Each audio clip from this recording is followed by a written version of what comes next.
Hey everybody, welcome to Hockey Skate Down. Funny thing happened. I was going to do a video last night about the whole Freddie Anderson injury and possible options that Toronto has going forward, what names are out there, and what happens tonight. They make a huge trade with the LA Kings.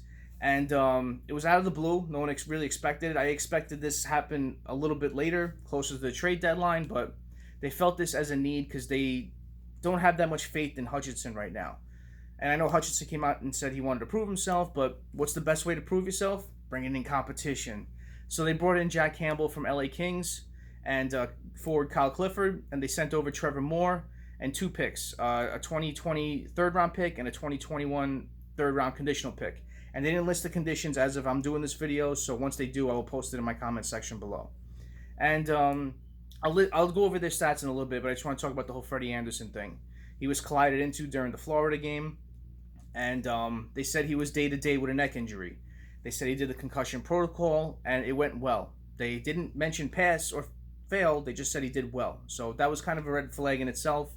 So hockey world was freaking out. Toronto fans are freaking out. Toronto media was freaking out. They didn't know what's going on with him. Is it a concussion? Is it a neck injury like they're saying? It could have been something that he got collided into and jarred a muscle in his neck or something. You never know. Only they know. So we'll see what happens. But they had to bring in someone. And, I'm kind of glad they didn't swing for the fences for one of those big names that were out there. And I think holding off on trading Janssen, Kapanen, and Kerfoot sets up a bigger trade for a defenseman later. So, they acquired Jack Campbell. Jack Campbell is 6'2", 197 pounds. He's 28 years old. Comes with a little bit of term, 2 years left at $675K. His stats... His wins and losses don't really stand out, but you got to consider he was playing on a poor LA Kings team, and you got to consider that factor in that. He had 20 wins, 25 losses, but his GAA and save percentage were pretty good, 2.58 GAA and a .916 save percentage. And with Jack Campbell, he was highly touted at the time. 2010, he was chosen by Dallas in the first round, 11th overall. So there is a lot of upside to him. It's just, he was slowly getting there with LA. But I think he's a really good option for you guys. And I like how you guys didn't go out for those Georgievs or Millers and you went this route. Because I think he'll push Hutchinson. They'll push each other. And I think he'll come out on top. And Kyle Clifford, he's played in 660 games. 60 goals, 69 assists, 129 points. He's 29 years old and he's a UFA at year's end. So he has... no implications going further if you guys are going to keep him, but, he's a UFA at this year's end, and I think he's the perfect player to pick up as an addition in this trade. I really like it. I had a feeling they were going to go for a depth forward with some playoff experience. I didn't see him, but I like him. I really do. He's still under 30 years old, so he still has got his legs. He was very noticeable in the Stanley Cup runs with LA when they were in it. Bottom six forward. Can chip in here and there, but he plays a tough, physical, gritty game, and that's exactly what Toronto needs at this point.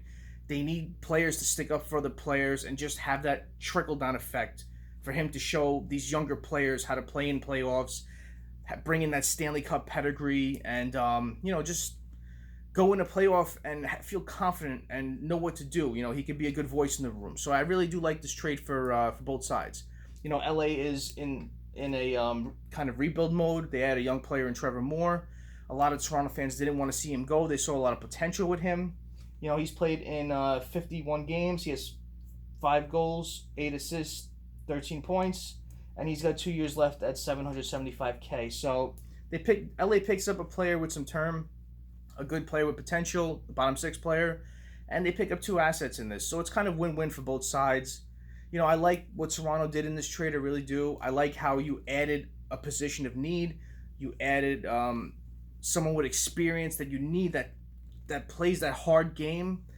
And I like how this sets up something later down the line with Janssen, Kapanen, or Kerfoot going for a defenseman. I have a feeling that's going to happen. And they cross off all their boxes. I really didn't think they would. I was kind of questioning which way they'd go when Freddie Anderson went down, if they were going to go to getting a better named goaltender and just an okay defenseman to help out.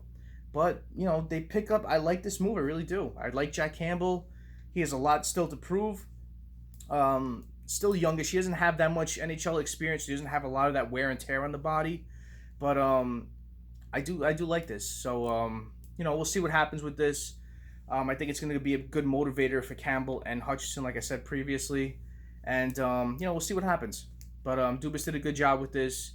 He didn't throw his chips all in the basket with a goaltender and try to then go for a defenseman. I like what he did in this situation. So, we'll see what happens going further. Thank you all for watching. Comment below. Let me know if you like this trade for Toronto, if you like this trade for LA, if you think it's a fair trade for both sides, let me know. And as always, thank you all for watching. Please like, comment, and subscribe to the hockey team. Thank you all. Have a great rest of the night. Have a great day tomorrow, and take care.